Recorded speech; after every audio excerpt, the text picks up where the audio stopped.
दर्शक बन गए कि मार्गदर्शन का पद तो बहुत ऊंचा होता है। बाद में जब मार्गदर्शन देने लग गए तो क्या कहा गया मालूम है? महाराज, ये तो राम जन्मभूमि का मामला है न्यायालय का, उसके बारे में आप क्या राय देंगे? वो तो वकील की राय और जज का निर्णय पर निर्भर करता। बेचारे चुप। अब महाराज, आप मार्गदर्शक तो अवश्य ही हैं, आपको मैं प्रणाम करता हूँ, लेकिन माला जपने का, ध्यान करने का, खंडन चित्त सुखी अद्वैत शुद्धि भागवत पढ़ाने का यह प्रसंग नहीं है। यह तो सामाजिक या अर्थ शास्त्र की बात है। तो इसमें तो आप हमारा मार्गदर्शन लीजिए ना। मार्गदर्शक महोदय से कहा गया कि आपका कोई क्षेत्र ही नहीं है जिसमें हम आपसे मार्गदर्शन ले सकें। हमारा कार्य क्षेत्र वो है जिसमें आपकी गति नहीं है। तो वामदेव जी कान में कहा, लो ये तो हो गया, हमने कहा आपको पहले मना किया था मैंने। तो श्री वामदेव जी महाराज जैसे महापुरुष फिसल गए माने भावुकता में आकर के, नीति निपुणता, संत पूरे, विद्वान पूरे, लोकेशना आदि से विनिर्मुक्त पूरे।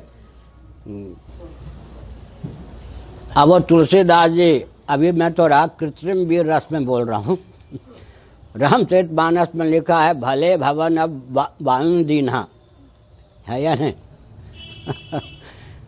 तो अब कठिनाई इनके सामने ये है, ये जब कहते हैं महाराज आप तो आचार्य हैं, शंकराचार्य हैं, संत हैं, बचपन के बाबा हैं।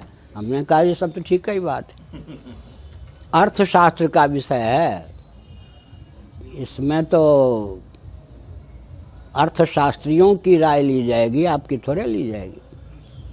समझ गए? हाँ। कांग्रेसी कहते हैं कि मनमोहन सिंह जी की राय ली जाएगी, और भाजपाई क्या कहेंगे? वित्त मंत्री कौन है? जेटली जी की राय ली जाएगी। आप तो कौन होते महाराज? इसमें तो मौन रहिए।